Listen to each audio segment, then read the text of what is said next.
I remember when I lived in Madras, right outside our house, there was a sewer opened up.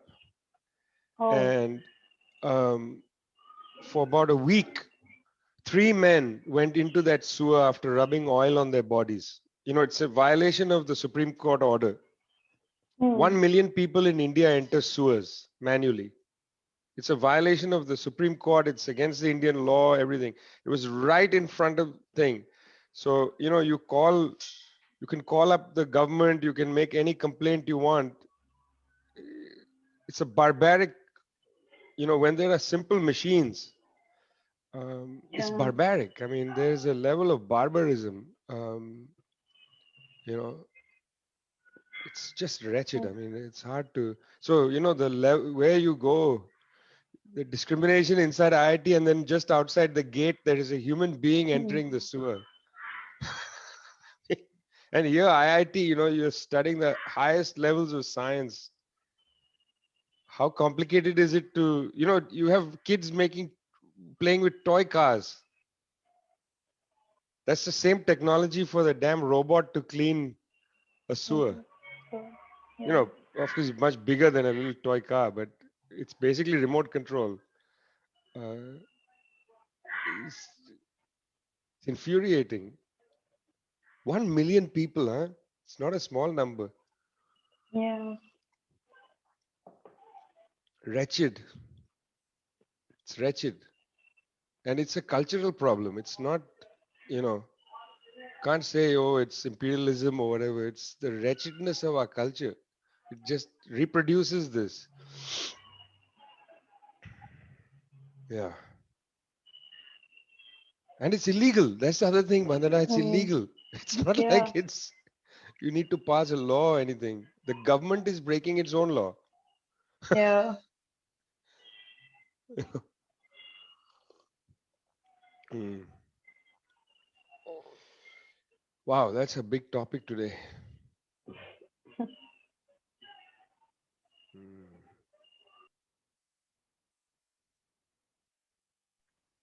Shall we get started then? It's your show. Okay. So I'll start with a brief introduction and then you can start talking. Is that okay? Absolutely, yeah. Okay. So good evening to all who are watching this today. So first of all, on behalf of Chintabad, we would like to express our solidarity with the farmers who are protesting around the country. Moving on to today's talk, we have with us Mr. Vijay Prashad, our speaker for the day. So he has authored over 30 books, including The Darker Nation, A People's History of the Third World, The Poor Nations, A Possible History of the Global South. And his latest book is Washington Bullets, A History of the CIA, Coups and Assassination. These are stories and essays about US imperialism that is written in the tradition of Marxist journalism, and the preface was written by Evo Morales. Uh, he's also a journalist, and he writes for columns and for Frontline and The Hindu, and he's the chief correspondent for Globetrotter as well. Currently, he's also the executive director of the Tricontinental Institute of Social Research and the chief editor of Leftist Books as well. So today's talk is about Biden's presidency and more importantly the US imperialism and what implication it has for the global south. So before sir, you proceed with your talk, I would just like to tell the audience that like if you have any questions or something, please type in your questions and we'll take them at the end of the talk. Or if you would like to ask your question personally, you can raise your hand and one of our moderators will unmute you and allow you to ask you that question. So, but please do wait till the end of the talk before doing. Uh, Stage is yours, sir. Okay, great. Thanks, Vandana. So, well, I should say, you know, I'm grateful to be here. I very much appreciate the opportunity and I, you know, each time I find it to be a good experience because it's such a beautiful campus, and I just love it. Anyway, um, I'm talking about something complicated because it's about imperialism. And those of you who've had the opportunity to read Lenin's text, Imperialism, at Leftward, we produced a very good edition with Prabhat Patnaik introducing it. So I recommend you go and have a look at it. I'm just going to share a few readings and then I'll get into the thing. This is the historic classic text for Marxist of imperialism, and there's a lot in Lenin's text that is not been superseded, even though it was written over 100 years ago. A few years ago at Tricontinental, we produced what essentially is it's a free download. It's called In the Ruins of the Present, where basically we take some of the main Leninist ideas of imperialism and we try to integrate the Leninist ideas with the new way in which the global economy is organized. So the global economy today, unlike in Lenin's day, is structured to some extent, to considerable extent, around global commodity chains, around international finance, and so on. National-based economies, of course, exist. Most economic activity takes place within a nation state. The national borders are very important, which is why Lenin's understanding of capitalist rivalry, intensifying to imperialist conflict, and so on, is very, very appropriate and important to read. But we tried to supplement it by adding in the fact that now we have these global commodity chains and we have the role of international finance, and I'll come back to that in a minute. So that's just a broad theoretical architecture, which I'm not going to get into, because in these 40 minutes I want to go into some stories, because essentially, to be frank, I'm more a storyteller than like a theorist, and I like to stay at the level of stories, but I'm happy afterwards to reflect theoretically on some of the stories. Okay, so bear that in mind. Well, at the tail end of the Trump presidency in the United States, of course, you saw on January 6th this massive insanity in Washington, D.C., where these these fellows who looked like they ran off a B movie set, wearing fox sort of skins and odd garments and painting their face and yammering on in strange tongues about odd things, including two fellas with an Indian flag and some people, talking about how they need to overthrow the government in Venezuela. Ragtag bunch of weirdos, conspiracy theorists who believe that the United States government, with which I have fundamental problems, but they believe that the United States government is essentially a conspiracy of pedophiles, that they are kidnapping children and selling them into pedophilia. They're bizarre. This is called the QAnon conspiracy. There's a lot of this odd, weird stuff that Trump basically on Twitter inflamed. But here's the problem, is that the liberal media, people around the world looking at that said, well, this is a problem of Trump, or this is what Trump has essentially, Trump produced this. That's nonsense. The way I want you to understand it is that for the last 30 years, for a series of reasons which I'll come to, there's been a crisis in the US economy and therefore in US society. This crisis is engendered by globalization, by the decline of US manufacturing. By manufacturing, I don't mean the volume of manufacturing. United States still produces a large amount of goods, but I mean the jobs in manufacturing. This has social implications. You have what is essentially known as jobless growth, high productivity rates, you have mechanization and so on, which continues to produce goods in the United States. It's wrong to believe there's no goods produced. They produced a lot of high-tech goods and so on, but these are often jobless production because the productivity is so high, you don't have to hire thousands of people into a factory and so on. So there's been an employment crisis as a consequence of globalization. This creates social problems, major social problems in the country. Neither the Republicans, the far right zealots, nor the Democrats, the sort of neoliberal so-called centrists, neither of these, this entire political class which reflects the attitudes of the ruling class, neither of them have an answer to the social and economic crisis, a real answer to that. Because the right wing essentially blames the crisis on China, on Mexico, illegal immigrants, cheating in trade and so on. And they truck, therefore, in stereotypes of racism, the Chinese virus, Mexican migrants ruining society, people speaking Spanish, and so on. So the right-wing answer is essentially anti-immigrant, anti-China, and so on. The extreme center, these neoliberal people, their answer is, listen, retrain, become an entrepreneur, pull yourself up by your bootstraps and so on. And we'll give you some measure of income support maybe, but basically you're on your own, fellas, and you need to go out there and you need to become entrepreneurs. This language of entrepreneurialism is very strong in from this extreme center.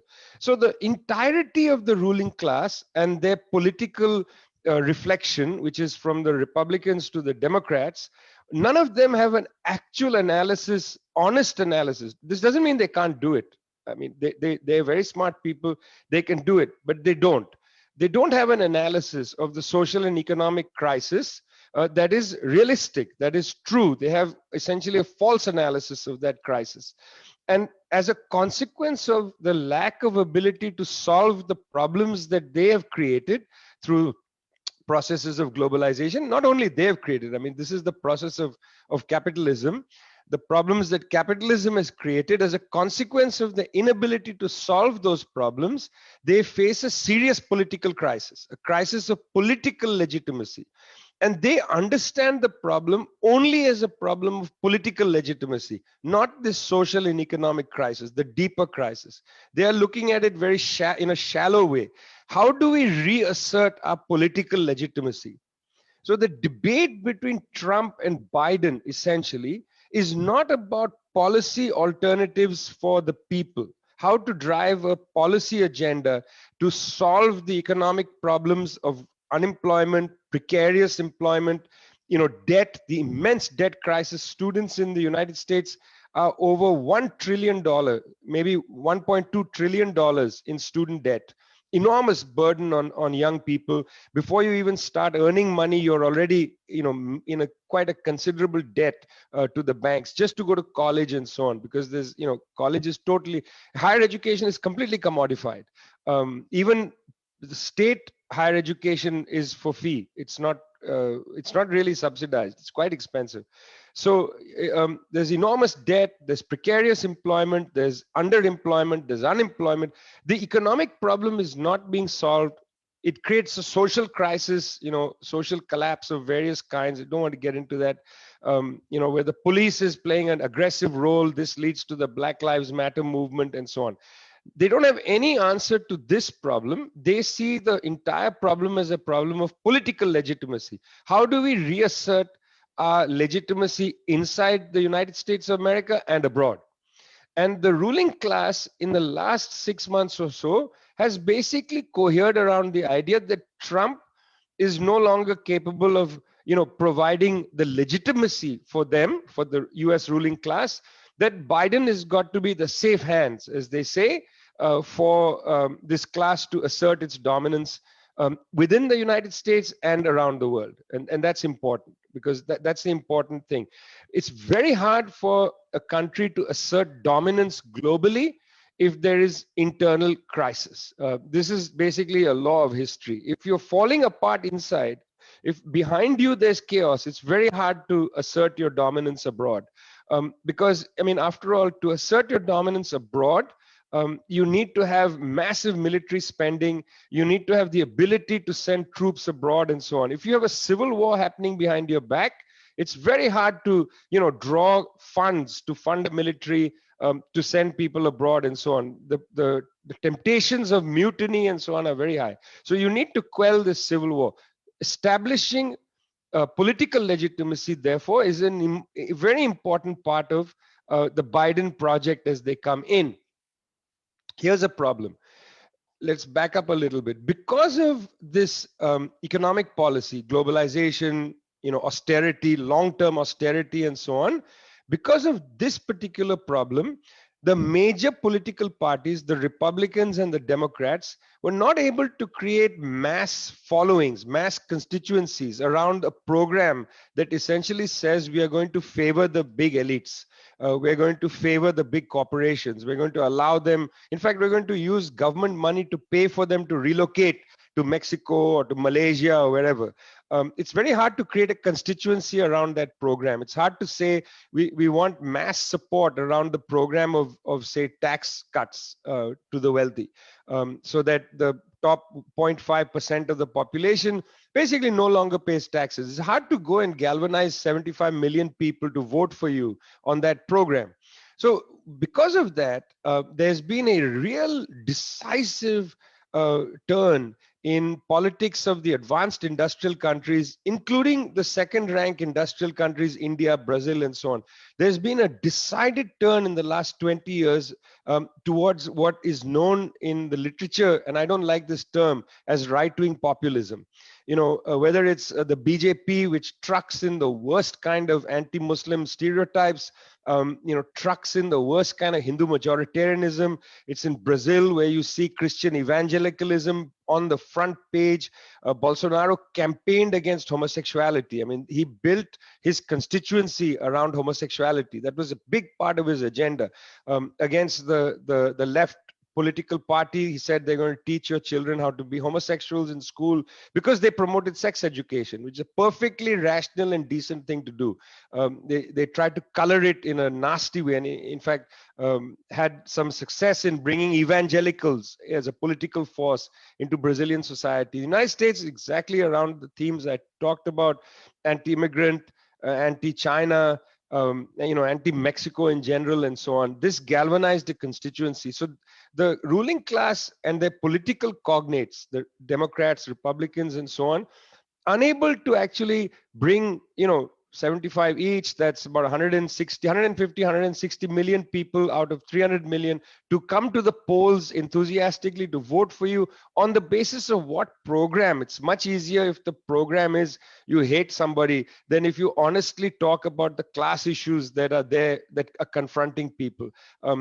These are the old-fashioned divergences. But now the divergence, this policy of divergence is gone in an extremely socially toxic way and opened old wounds in societies. In the United States, it's basically the old wound of the Civil War around issues of racial, the wretchedness of racial, humiliation of populations and so on. In India, as you well know, it's around questions of majoritarianism of Hinduism against Muslims in particular, and then the question of caste, comes in a big way, and in a very nasty way. The killings of people who are supposedly going to kill cows and so on. These have immense caste implications.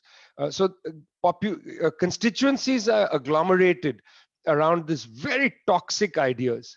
And that opens up social wounds in society. So you have a civil war. So Biden has to come in, and the idea is somehow quell the civil war in order for us to assert our power overseas. Okay. Assert our power overseas. The last days of the Trump administration, two things happened which are important to bear in mind. One is that suddenly out of nowhere, they decided to say that Cuba is a state sponsor of terrorism. It's extraordinary. Cuba is one of the most, the least, belligerent countries in the world. In fact, promotes medical assistance internationally. Cuban doctors have been everywhere. I mean, I interviewed about 20 of them just recently, some in Belize, some in Jamaica, who have been conducting, who work in hot wards, COVID hot wards. This young doctor in Belize, she works in a respiratory center in a hot ward in Belize. Cuban doctor left her child behind in Matanzas in Cuba. Was passionate about being in the Henry Reeve Brigade, which is why I'm a big supporter of the Henry Reeve Brigade, of the Cuban doctors getting the Nobel Prize for Peace this year. And I'd like you to go to the website, which is Cuba Nobel, and sign up and help campaign for the Cuban doctors to get the Nobel. United States government in the last phases of the Trump administration decides to designate Cuba as a state sponsor of terrorism. It's bizarre, extraordinary thing. Again, I'll come back to that. Second thing that happened is Mike Pompeo, Secretary of State, has dinner with the head of Mossad, the Israeli intelligence services, at a fancy Italian restaurant in Washington, D.C., setting off the fear that the United States is going to bomb Iran in the next week, before the transfer of power to Biden. Very, very dangerous things. Why does the United States do all this? Why does the United States spend $1 trillion on its military and intelligence apparatus globally? Why does it have bases in 700 countries? Why does it overthrow governments? Why did it overthrow the government of Evo Morales Aima last 2 years ago now, in November of 2019, in Bolivia? Why is the United States government committed to overthrowing the government of Venezuela, the government led by President Nicolas Maduro? Why is the United States government in such a tear about China? Why has it created this thing called a Quad, which includes Australia, Japan, and India? India, subordinating itself to the US project on China. It makes totally no sense rationally for India to have an antagonistic position against China, settle the border dispute, and then collaborate economically. Two major powers in Asia should have an economic collaboration. Instead, India is basically subordinate to US policy, unwilling, basically unwilling to try and settle the border dispute, using that to rankle patriotic opinion inside the country and so on. It's totally illogical. And I'll come back to that right at the end. Okay, why? Why is all this happening? Well, it's important to know that in the last 30 odd years, the structure of the US economy has come to rely on overseas production, overseas markets, and the sourcing of overseas goods. But let's go back before that. In this book I wrote, Washington Bullets, it starts with a US document from the 1940s where the United States basically says, we want to seek preponderant power. We want to seek total power in the world. That's our policy. We want to seek total power. This statement of seeking total power is it's repeated several times in the 1990s, and then every year in the national security documents of the US government, they say we need to seek total power over the planet. No other country talks like that. The Chinese have never released a document saying we want to be the world conquerors. Dig Vijaya, as the ancient Indians would have said. You conquer the whole world. I mean, that's actually US policy. It's quite stunning. In the recent period, in the last 30 odd years, this policy actually makes material sense. Because see, what the US companies have done, many of the big companies, is that they have essentially fragmented production chains. This is a normal process in capitalism, and it's maybe a good thing because it socializes labor globally and so on. What you see is company like Nike, for instance, a shoe manufacturer, produces no shoes. It doesn't produce shoes, subcontracted everything. And it's not subcontracted to one company, one factory. It's subcontracted along a chain of production. So the uppers are made here, the sole is made here, laces are made there, and so on. So about 50 different manufacturers manufacture parts of the shoe, and then they're put together in Mexico, and then they're sold in markets all around the world. And then another company designs the logos or the ad campaign, and another company shoots them, and so on. There's a ton of different companies that participate. Nike doesn't do any of this. It basically makes its money by the patents that it holds on the design and on its logo, on the brand. Essentially, the main asset that Nike has is its intellectual property rights. That's its principal asset. This, of course, is even more dramatic when you go to high tech. So company like Apple doesn't make computers. The actual Apple computers are made by companies like Foxconn, which is a Taiwanese company that's based in China, in the People's Republic of China, and so on. Apple doesn't itself make the computer. It's all outsourced to subcontracted firms. Apple collects rent on the patent, on the intellectual property. So these American, particularly Silicon Valley firms, are highly vulnerable to the loss of their intellectual property. And now I'm going to come to that in a second, but just back up a little bit. You have US firms that seek an inordinate advantage overseas, utilize not necessarily just economic power to bargain their way to success, but they use diplomatic power. The US ambassador will get involved in negotiations. They use political power of different kinds in regional bodies. They use financial power, the fact that the US dollar is the principal way of handling US international trade. It's not easy to shift from the dollar to another currency. I can get into that later. If two countries are dealing with their own currency and there's a uneven balance of payments there, what does a country do if it's sitting on the other country's currency? Who is going to take that currency? That's why dollars play a big role in international trade, because a third country can take your dollars and so on. Anyway, so as a consequence of that, as the dollar power, United States as a country has massive extraterritorial power. It protects that power through military force. And that's where the bases come in. That's where the interventions come in, and so on. It's important here to know that the United States has made it clear since the 1940s, but more clearly since the fall of the Soviet Union, they will not tolerate a so-called adversary. No rival can appear. They will be cut down, whether it's Russia or China or in Latin America, the Bolivarian project and so on. Any rival to US power must be cut down, because as you start to rival US power, it depletes the authority of the United States to maintain its economic power through having these patents respected. What if the rest of the world says, okay, fine, you have developed a patent for whatever, this shoe or this computer, we are not going to honor it. We are just going to, in our manufacturing, we'll use whatever invention you've created, we'll just replicate it. We're not paying any rent. Come and bomb us if you want. Well, that's exactly what they do. They use the International Customs Union. They use the World International Intellectual Property Organization, WIPO, and they use threats of different kinds to ensure that so-called piracy doesn't take place. Okay. Now, I said that the collection of rent is important, which means that maintaining the technological and scientific superiority of the United States is important, and anybody who rivals the US science and tech has to be cut down. In January at Tricontinental, we produced a report called Twilight. And everything I'm going to talk about now is based on this report. So you can go to our website, thetricontinental.org. You can download this for free and you can read it. And it's a pretty clear text about and also it's really well designed. Like that's the section on the American century. And then we have a whole section on hybrid war and so on. So go and have a look. See, that's the adversary being removed from the Security Council by the invisible hand of the United States government.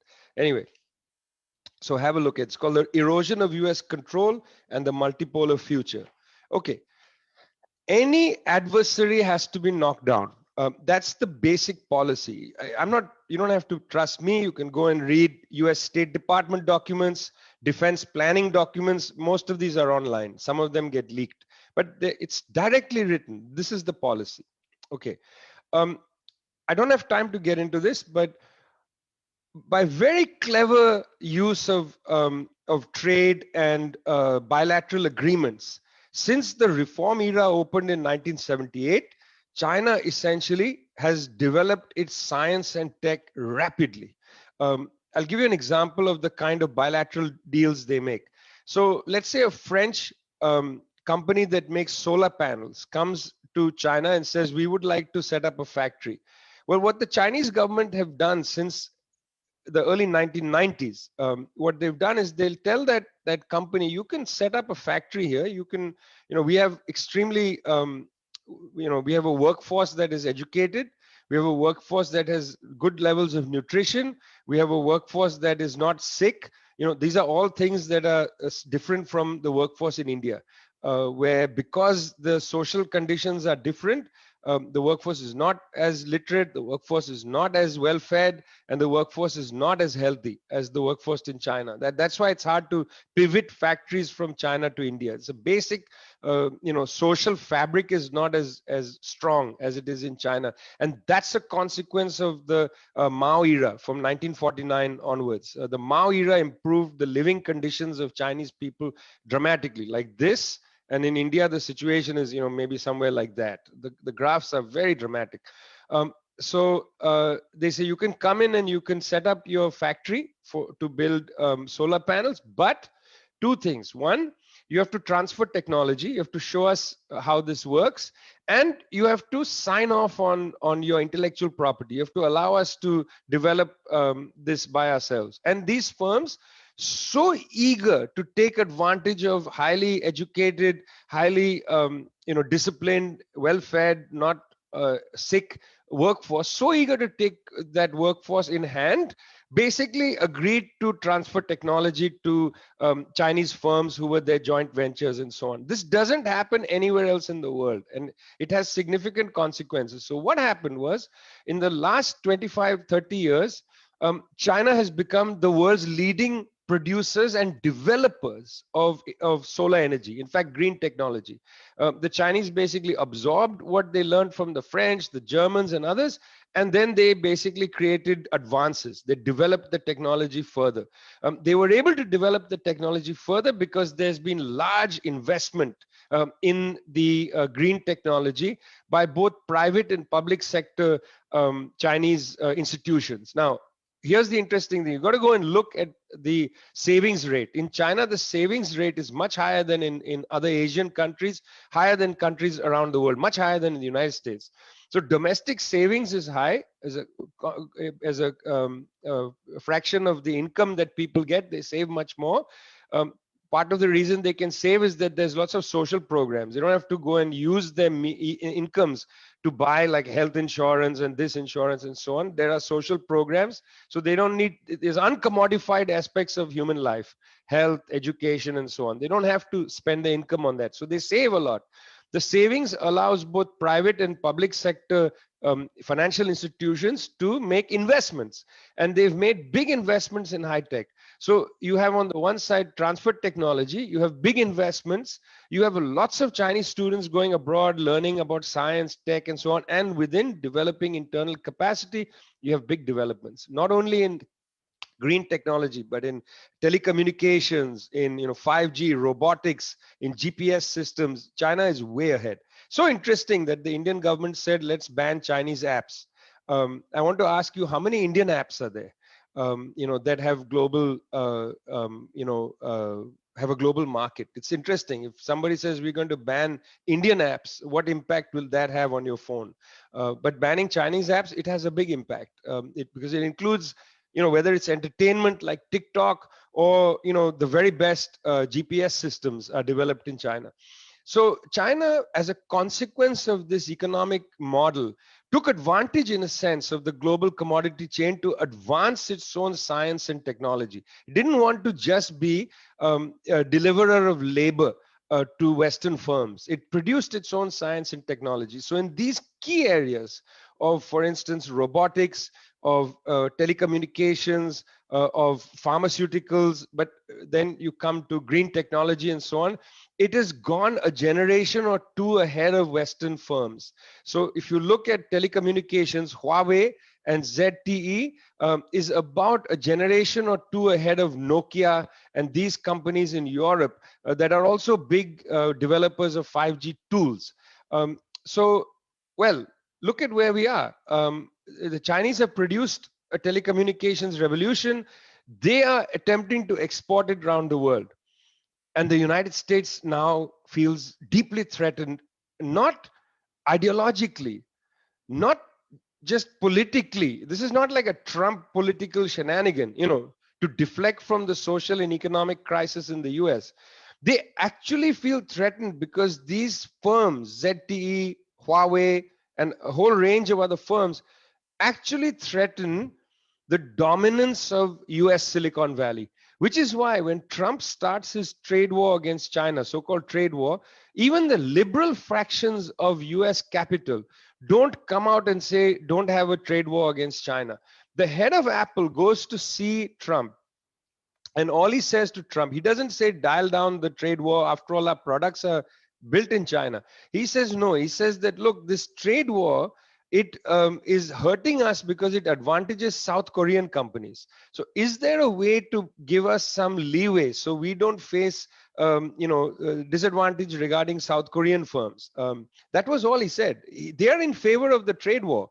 They're in favor of the trade war. They are in favor of saber rattling against China, because underneath everything is a serious economic issue, which is that the rise of Chinese technological, science and telecommunications science and telecommunications tech, the rise of this sector in particular, but it's a range of other sectors, has actually threatened, U.S. capitalism. It's actually threatened the dominance of these US Silicon Valley firms. So I want you to think about that seriously.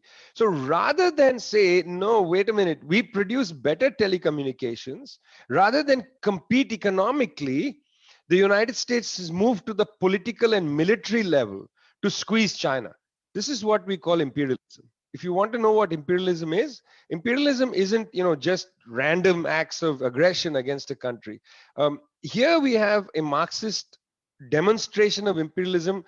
Again, I don't have to explain and say this is the Marxist thing. Reality is demonstrating the correctness of the Marxist view, that the reason why the United States is putting so much pressure on China, suborning countries like India, Australia, Japan against their own economic interests to come and squeeze China, is because Chinese technological developments are actually threatening US economic primacy. They're actually threatening that. Okay, so what do they say? They say suddenly that, look, don't take Huawei, don't take ZTE, because they might deliver your information to Chinese state security. They might do it. We don't have any evidence of it, but they might do it.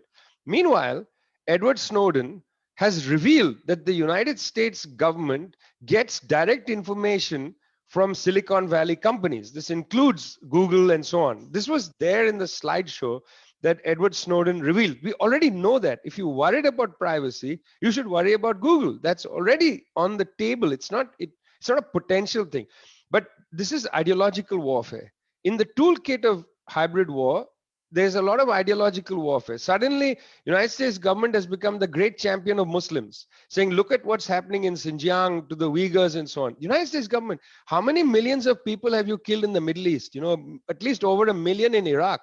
More than 1 million in Iraq, 500,000 children in the 1990s because of the sanctions policy.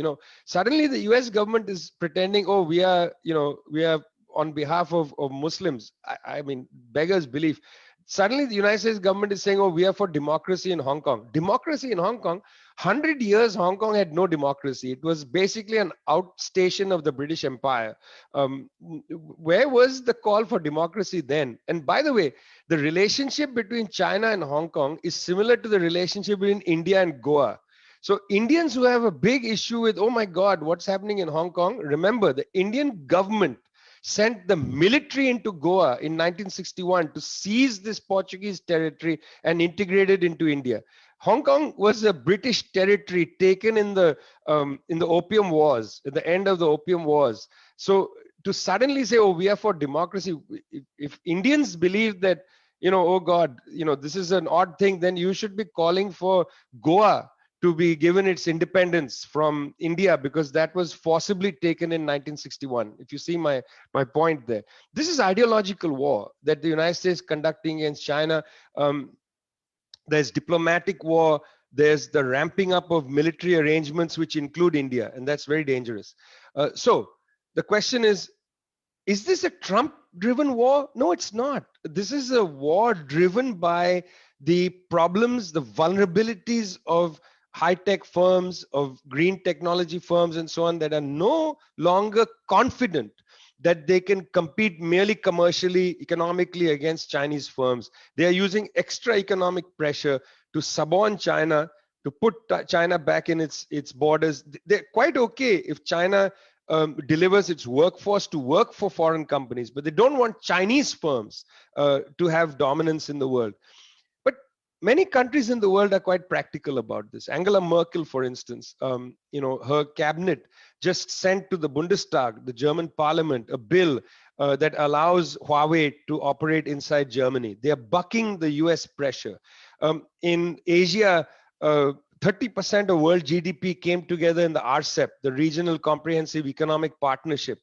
This includes Australia, it includes Japan, two countries who are in the quad with India and the US against China militarily. They joined China in this trade agreement. The United States is not in that agreement. India is not in that agreement. Then the Chinese signed an agreement, the China European Union Investment Pact, just signed about a month ago. So countries have a practical relationship. They don't want their economic situation to be hampered by the needs of US imperialism. Look, the IMF has said as a consequence of the pandemic, next year, 60% of global GDP, that's a massive share of global GDP, of 60% of global GDP growth will come from China. So for countries to take a hostile position against China now is essentially economically suicidal. And here the question should be raised of India. What is India doing? India doesn't have an independent foreign policy. India has a foreign policy subordinated to US imperialism. This is not a Trump issue. This is an issue of the US ruling class. Now, Biden is going to mellow the rhetoric. The rhetorical level is going to change. Biden is not going to be rhetorically as vicious as Trump was, but the policies against China, against Venezuela, against Cuba, they will be virtually identical. On Cuba, there may be some differences. They'll, I think, most likely lift the state sponsor of terrorism label. I think that's what's going to happen, and so on. But the broad outlines of the policy, and China is a good litmus test for this, are not going to change. United States, imperialist pressure against China is going to remain. So, Biden, is it going to be that different? I mean, he has already said that the China policy is going to be intact, is going to remain intact, this so-called trade war. They may or may not negotiate a little bit more in the trade arena, but I doubt very much that the United States is going to wind up the Quad, in which India is a partner. I doubt very much that the US will wind up the Indo-Pacific strategy, including the deployment of battlefield nuclear weapons upon ships that are in the South China Sea. This Indo-Pacific strategy, its document is called Regain the Advantage. Again, in Twilight, we go into a lot of this stuff. It's a very chilling text and it's worth reading. India is a part of this strategy, has just walked right into it blindly. Look at this. Japan and Australia, also part of the Quad, nonetheless joined the RCEP deal because they understand the economic benefits of integrating with China, and for China to integrate with them. I mean, there's got to be some mutual advantage. These integrations have to happen horizontally. To suborn to the United States, a declining economy seems to be relatively suicidal in that sense, economically suicidal. So that's the kind of military thing. That's not going to change. It's not going to change with Venezuela, the sanctions policy. The United States has sanctions on 30 countries around the world, illegal unilateral sanctions on 30 countries, Zimbabwe, Iran, China, and so on. I doubt that this is going to change. Anyway, in the question and answer, I'll be happy to talk about Biden's relationship with Europe and so on. But what I wanted to do, at least in the beginning in this presentation, is give you a sense of the fact that the behavior of the US government overseas is not just a reflection of the personality of the person in charge. Trump has a certain personality, that's why this happens. That's not the way at all. And Biden is more mellow, therefore the policy will be more mellow. That's a ridiculous thing.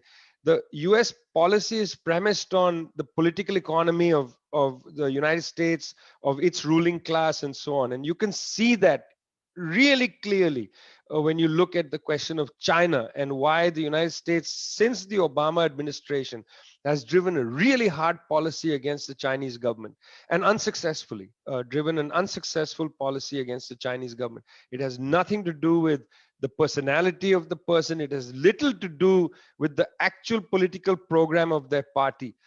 It has a lot to do with the very coherent, well thought out, and rational interests of the ruling class who know that they cannot prevail economically alone. They require the assistance of their government's diplomacy, of their government's political power, of the power of the dollar, and of their military power. They require all that. And because they require all that, well, then we call them imperialists. Okay, Vandana, that's where I'm going now.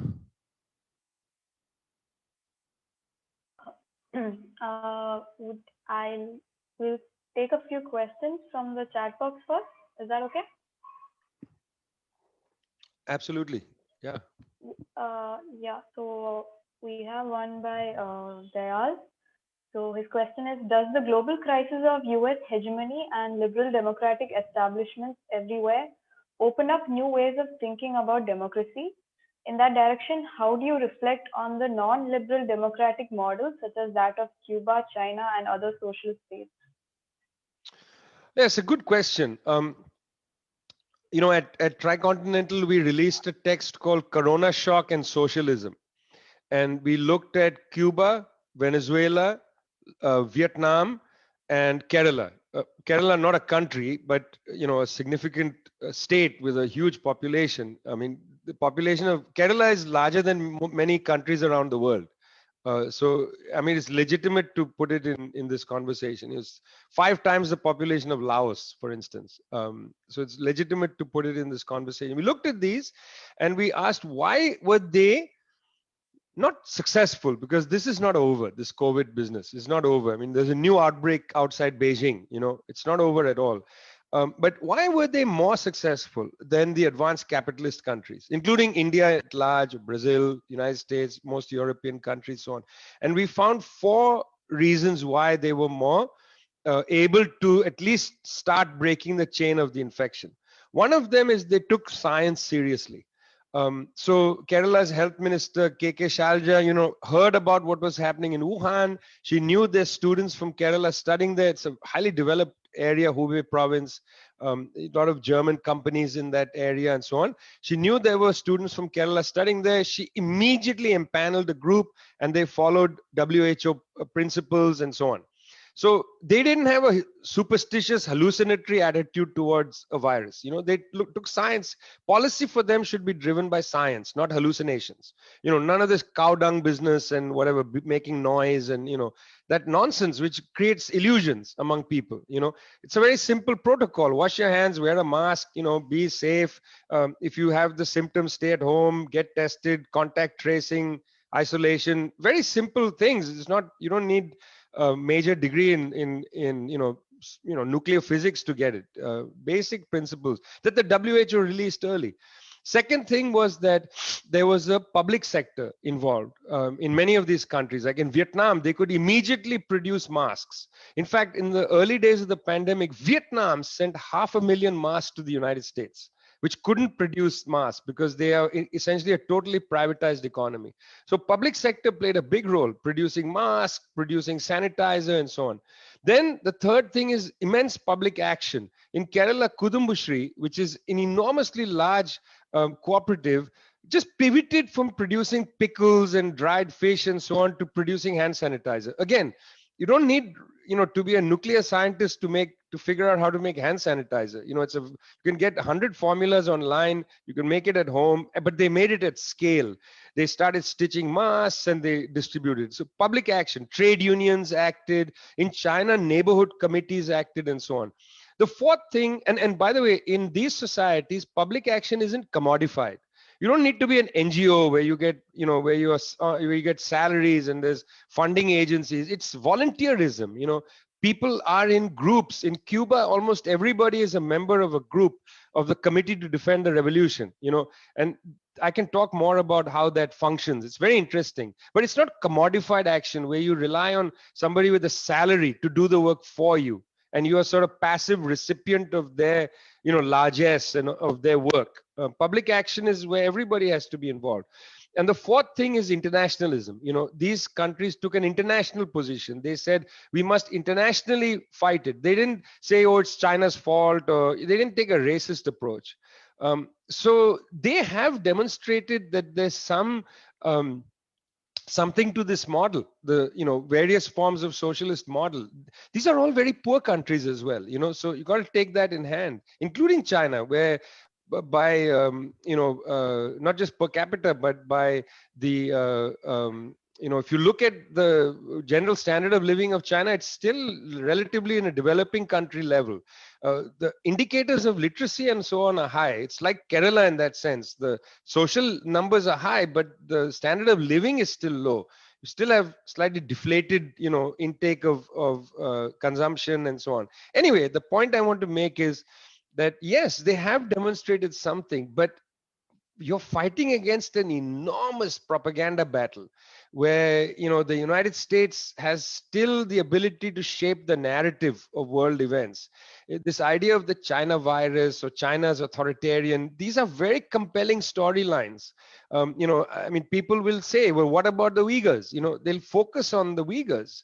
Meanwhile, China has just announced that 800 million people have exited poverty, absolute poverty. That's not the lead storyline. The lead storyline is what's happening in Urumqi. And that's an amazing propaganda victory by the United States. The US government prefers to say, look, the United States is a free country, but it has per capita the largest imprisoned population. Per capita imprisonment rate in the United States is highest. But why not talk about that? Political prisoners in prison, people who just do non-violent crimes sitting with long sentences, disproportionate Black, Latino in jail. That's not the storyline. It's that the United States is a great free country, and some other places have people imprisoned.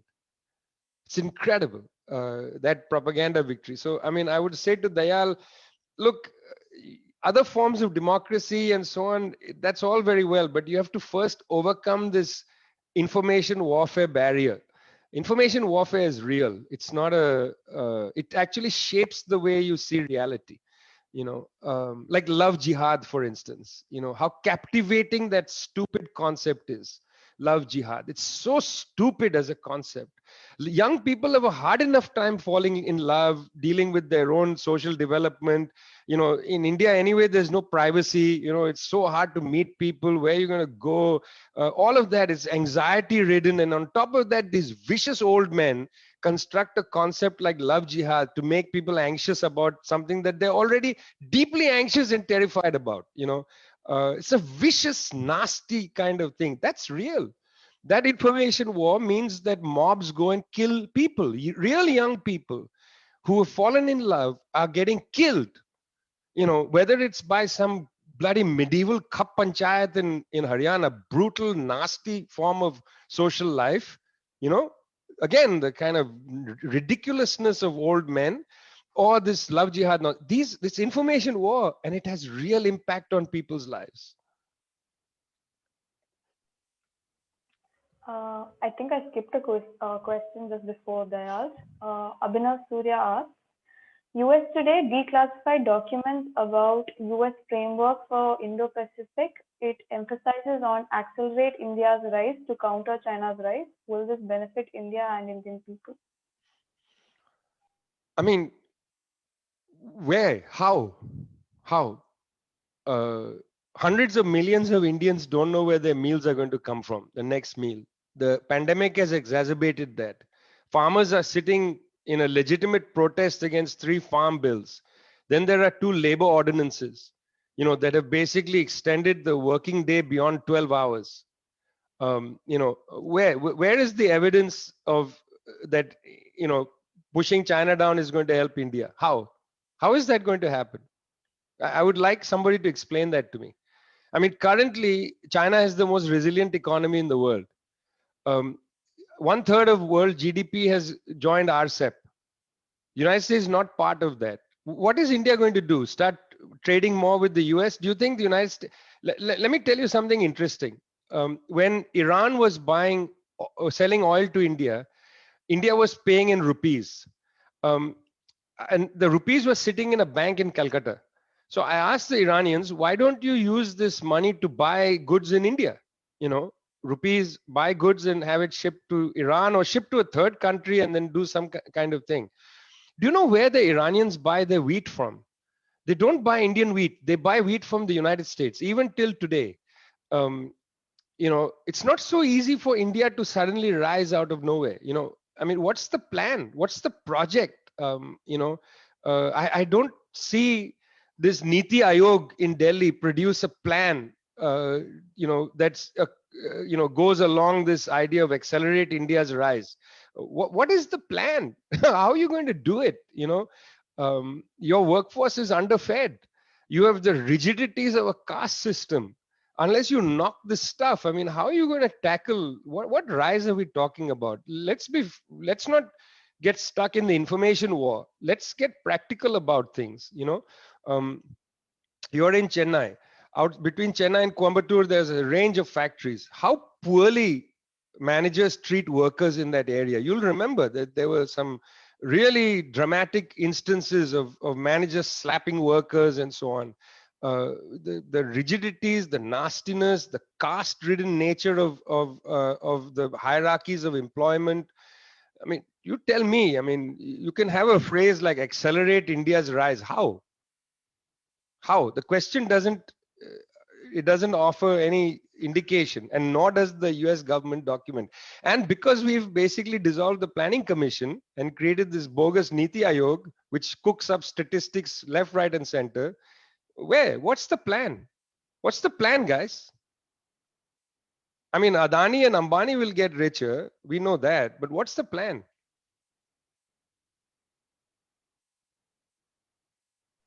I mean, I'll be dead long before you, so it's for you to figure out. Okay, we'll take the next question. So this is Yashodan asking, what do you think about the current wave of anti-insurrectionist and pro-authority feelings on Western social media? What do you think of the sudden action against Trump the social media corporations are taking? Is it to be in good faith of Biden administration? I mean, it's a good question. Firstly, these guys who came into the US Capitol and all that, and the leader of them burnt a Black Lives Matter flag 2 days before. I have a piece coming out in the next Frontline, which kind of goes over this, so-called insurrection. Um, I mean, look, there are laws on the books already. Why aren't they being prosecuted? They violated all kinds of laws, including, it's a conspiracy that they conducted against the US government. If there was a left wing insurrection, people would be sent to Guantanamo. So just, I think it's pretty fair for people to say, just honor the law, man. There's a black man stands outside a small shop. He's gone inside. He's struggling with his mental health. He goes inside. He takes a soft drink. He walks out, doesn't pay for it. The police arrive and they shoot the man to death. In this, that happens. Meanwhile, these crazy people go inside the US Capitol. They break things. They smash things up. They put their feet on desks. Whatever they do, it's breaking the law. And they get assisted gently out of the building. Now a few of them are being arrested under immense pressure. But what's insane is that there's a call to increase the laws against so-called domestic terrorism. Why do you need to have new laws? You already have laws on the books. You see, this is how right-wing states operate. And I don't mean right-wing in terms of right political parties. The state is a right-wing state. The state always wants more power. And they are using this to consolidate power. That's a mistake that people are making. You should call for the law to be, to be followed. I mean, that pogrom that happened in Delhi in February, that pogrom against Muslims that took place in Northeast Delhi, the law should be followed. Those people are criminals, who went out there and burnt people's houses down, killed people. They are murderers. They are arsonists. There are laws in India against murder and arson. The police needs to follow the law. The legislator doesn't need to create new laws against that crime. That crime is already a crime. As far as I know, the Indian Penal Code says that murder is a crime. You can tell me if I'm wrong. Arson is a crime. These people committed murder, arson, public disorder, all kinds of things which are already there in the Indian Penal Code. Just get the police to follow the law against these fellas, but they don't. And that's what's interesting. So then the state says, let's create new laws. That's very dangerous, in my opinion. Very dangerous. Uh, Next question is by Victor. The question is, what is your assessment of the social movements in the US, and what direction do you suggest they take in the wake of the insurrection of the capital last week? Um, I mean, look, there are lots of these social movements. I already mentioned the Black Lives Matter. There is a movement called the Poor People's Campaign, led by Reverend William Barber. Um, there are, movements of, various forms. Some left movements, the Democratic Socialists of America. There's the Party for Socialism and Liberation. There's all these left parties. There's a range of different movements. They exist, of course. But they are facing a serious problem as well, because, as a liberal administration comes in, this extreme center comes in, it is starting to say, we don't want anything to do with the left. So the problem with the Democratic Party is, it doesn't want to, it actually is a problem of the Democratic Party is not interested in a united front with the left to smash the right. The Democratic Party believes it can win the constituency of the right by moving rightward.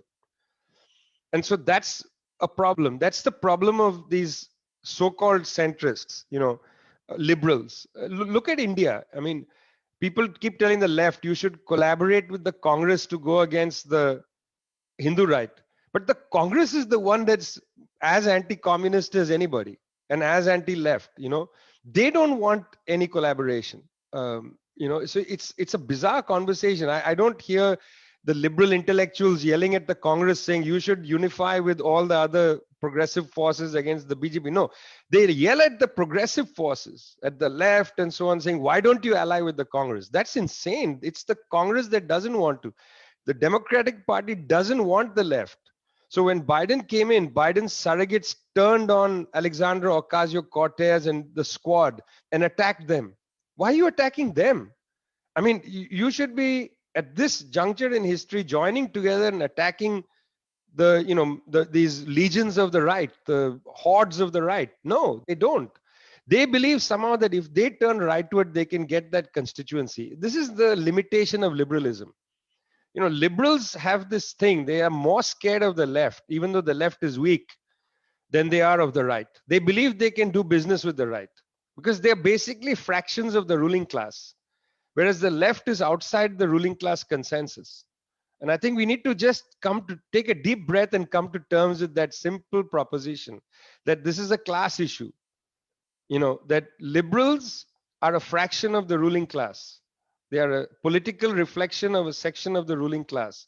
And the ruling class would prefer to shake hands with their own class allies rather than with their class enemy, which is, the farmers in India. I mean, think about that.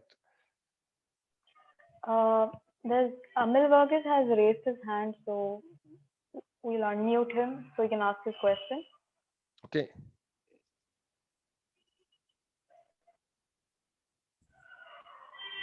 Hello, sir. Hello. So, yeah, good evening, sir. Thanks for the wonderful talk. So, partly you answered the question that I was about to ask. You had answered a few minutes back.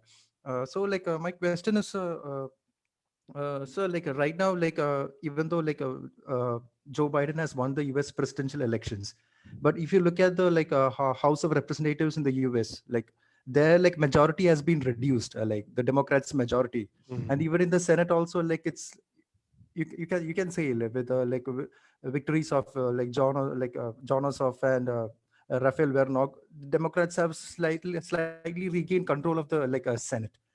But so my question is, so how do you see the challenge in the Democratic Party from the progressives? especially like you have will Biden, will he be able to come out with a will he be supporting the Green New Deal, or whether in the Democratic presidential debates, we saw some of the candidates proclaim stating that when if they become the president, they will introduce the universal basic income scheme. So, do you see such policies would be seeing the light of the day in the Biden administration? Yeah, it's a good question. You're right. I had started to answer it a little bit. So, just as in any um, representative system where there are different political parties, if you just add up the number of Democrats who sit in the Senate, for instance, and you say, oh, the Democrats have a majority, there's an inaccuracy there, because there are some Democratic senators like Joe Manchin of West Virginia who often vote with the Republicans. They are more right-leaning Democrats. Um, and there will be a difficulty for the Democratic Party to use, let's say, to use the phrase loosely, to use the whip to force Democrats to vote in a block. It's going to be almost impossible. So actually, the majorities are very slim in the Congress. And history has shown us in the last, I don't know, 30, 40 years, that the Republicans, this kind of Republican Party, generally is a party that moves its agenda in the legislature. They are much more deliberate and focused in pushing their agenda. They don't seek compromise with anybody. They drive a much more ideological agenda. And you see this with the Supreme Court. They are not interested in propriety, rules. When the last phase of Obama's administration, there was an opening in the court. They put Merrick Garland up, and the Republicans just said, we're not going to see Garland. We're just not going to talk to him. We're not interested. We are not going to do it. And they just didn't, they blocked the ability of the Democrats to put a person on the Supreme Court. Meanwhile, in the last phase of the Trump presidency, they just ramped through the Republican nominees. So Republicans have a much more ideological approach to governance. They take a hard right position and they stay there, and they force Democrats to compromise with them. Democrats, on the other side, believe in bipartisanship and nonsense. And actually, it so here's the wrong approach. The approach is to say, well, Democrats are more conciliatory. This is not true. They are not more conciliatory. The Democratic Party faces a problem. The problem is that it's a party that goes from the center of political opinion in the ruling class out to the fringes just outside the ruling class. So the labor movement, Black Lives Matter, and so on, have a grip of a part of the Democratic Party.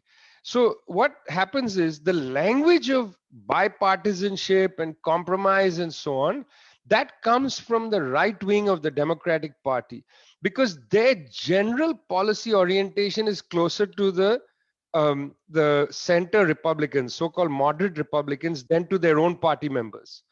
So the language of bipartisanship in the United States is not about the principle of bipartisanship. It's a class approach. It's to try to prevent the left flank of the Democratic Party from driving an agenda. So it's not that, why don't Democrats just do what Republicans do? They can't, because there is a class blockage here. The section of the Democratic Party, which is essentially the right flank of the party, more liberal section of the ruling class, prefers to make policy with the Republicans than with its own left, which is the AOCs, Ilhan Omar, Rashida Tlaib, and so on. And then Rohit Khanna. I mean, Rohit Khanna is very much a left person from California. People like them are marginalized, particularly on foreign policy, but also on economic issues. Look at how even Bernie Sanders comes out and says, well, we won't do Medicare for all. We'll just reduce the age for Medicare. That's a total compromise to the right wing. Why would Sanders do that? Because on these fundamental issues, he comes this side, not there. And there was a question from Sai. So the question was, We can see in Latin America there is a visible resistance and popular movements against US imperialism. We do not get to see the same in much of the African and Asian nations. What do you think are the reasons? How did the left in Latin America successfully forge a united struggle against the capitalist route of the US led imperialism? What are the lessons to be learned for progressive movements from the Latin American left experiment? Wow, that's a good question. And it's a long question. Okay. Um, okay. Well, every part of the world has its own left history and it has its own dynamics. It's difficult to just draw a lesson and say, why can't you do this or why can't you do that? Um, in Latin America, there was a deep crisis of austerity in the 1990s, very deep crisis. The people came out of the dictatorship period of the 1980s, again, brutal dictatorship, which erased the communist left, really went after people, killed lots of people and so on, sent them into exile, disrupted their organization ability. And when the dictatorships ended, the liberals took power. And the liberals for 10 years drove a hard policy, very hard policy, very hard policy over austerity, in order to create economic stability and so on. And in response to that austerity program, a lot of social movements developed in the absence of having the institutional framework of a left. So the left came out of the social movements in Latin America. The old comrades from the left parties, from the underground military, wings of the parties in the 1980s against the dictatorship, they emerged and new political formations came up. With lesser and more effective ideological unities, so that you have on the one side the Workers' Party of Brazil, which essentially is like a coalition, doesn't have a very strong organizational and ideological center to it. It's dissipated, it galvanized around the figure of Lula and so on. Of course, he won the presidency, and so did Dilma Rousseff on the Workers' Party line, but it was fragmented as a political instrument, the Workers' Party. On the other side, in Venezuela, you see something a little different. You see around the figure of Chavez grew all the social movements, essentially left movements and left parties, including the underground parties, which came above ground, and they all united around an agenda called the Bolivarian Project. And Chavez was the leader of this, but it's not about Chavez. So in Venezuela, you've had 26 elections in 21 years, and the Bolivarians have won most of them. And it's a very deep democratic process of deepening democracy in what they call comunas, cooperatives, local self-government, working class people getting land and then building their own houses, and very deep democratic process, different than Brazil. So every country has its own history, of how the left appears. Look, in India, there are some deep weaknesses. And I mean, why should I get into this? You already know it. Deep weaknesses. The left is strong in some pockets in the country. In the large states in North India, the left is very weak. I think the role of caste plays a huge, barrier in India. The hierarchies and rigidities of caste, ideologies of caste play a big role in blocking the advance of the left in India. I think the animosities between various fractions of the left get too quickly intensified. They take over. So these are some of the lessons, is that you need to have an understanding that you can't, allying with the ruling class doesn't get you many advantages. You have to build a popular struggle with credible alternatives on the ground. I mean, what the left has done in Kerala is extraordinary. I mean, the fact that you have such a highly motivated population, This last local body election was really stunning, to see people like Arya Rajendra, become the mayor of Trivandrum. It's extraordinary. And how did they come up? Because during the pandemic, these young people volunteered, went door to door.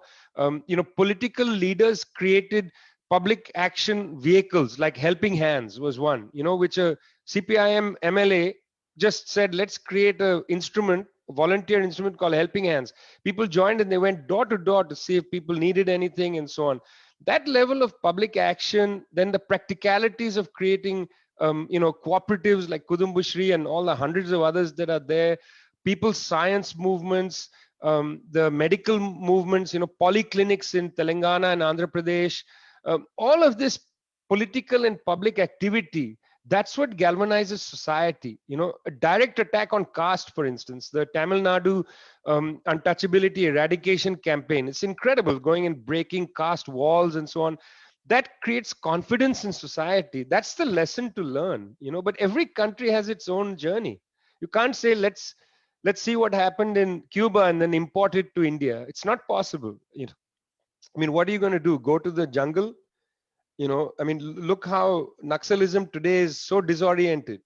The situation is different than it was in China in the 1930s or than it was in Cuba in the 1950s. There's quite a long question by Azhar here.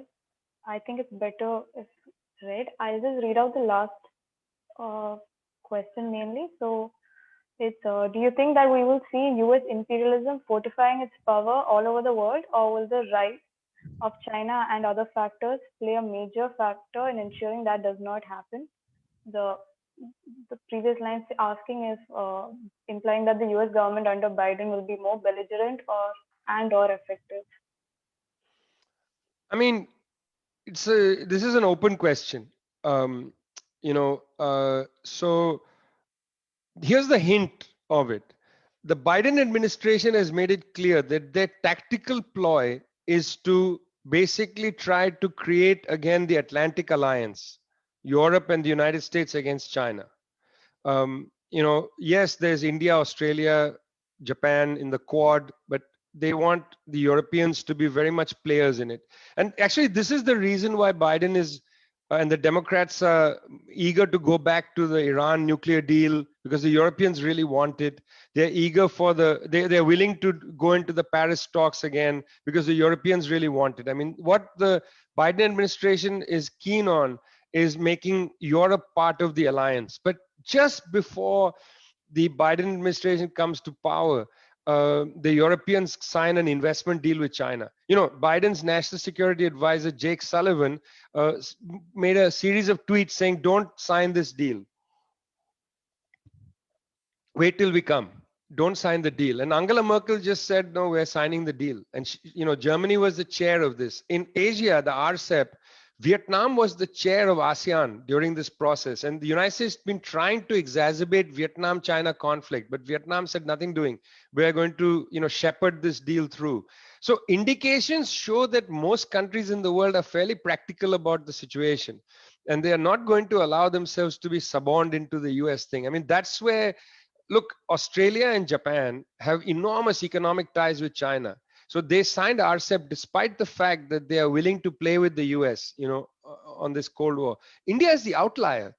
I mean, India doesn't have any developed economic ties. The banning of these apps shows that doesn't really, have a serious process of dealing with the border dispute, and is suborned to the United States. But even India's allies in this, Japan and Australia, are linked to China. And it really is a peculiarity. When you see this from inside India, you don't see that Germany, Japan, these other major countries are quite happy to be non-aligned in their foreign policy regarding China.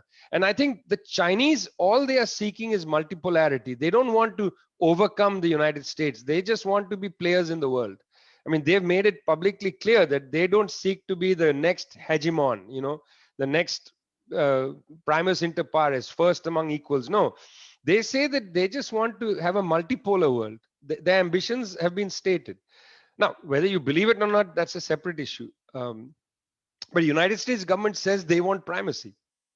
They don't want multipolarity. They've also declared their intentions. So it's a clash between not the US and China, it's a clash between US desire for unipolarity and the world that wants multipolarity. And maybe India doesn't. Maybe India wants to be the, the Godi baby of the United States.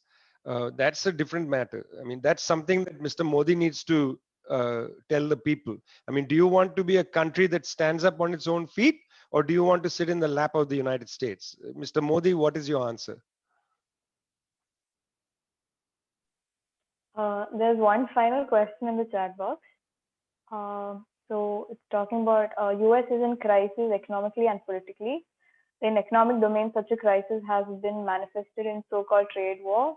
In foreign policy, US is no longer enjoying unilateralist as they exploited following 9/11. Its intervention in Syria is a paradigmatic case when compared to the Libyan case. US must negotiate with other parties, especially Russia. What are the implications of this transformation to the future face of US imperialism? And what is your assessment on the South China Sea, the most potential hotspot for conflict that drag most powerful states? It's a good question. I mean, I'm going to come back and say, read this text called Twilight. Because what we argue is that the United States doesn't see a depletion of its power. It sees a depletion of its authority. The US still has the most powerful military. The dollar Wall Street complex is not going to disappear overnight. These things are there. I mean, we should not be naive or and so on. US power is very strong around the world. The United States has the capacity to bomb any country. As we speak now, Iran could be bombed, or somebody in Iran could be assassinated. This kind of thing can happen, but the authority is depleting. You see, in Bolivia, they did a coup in November 2019, but they couldn't consolidate their forces in Bolivia. And the people galvanized behind the movement for socialism, MAS, the party of Evo Morales, and came back and won an election in the first round. Triumphant return of Morales' economic minister, Lucho Arce, comes in as the president. So the authority is depleted, that's for sure.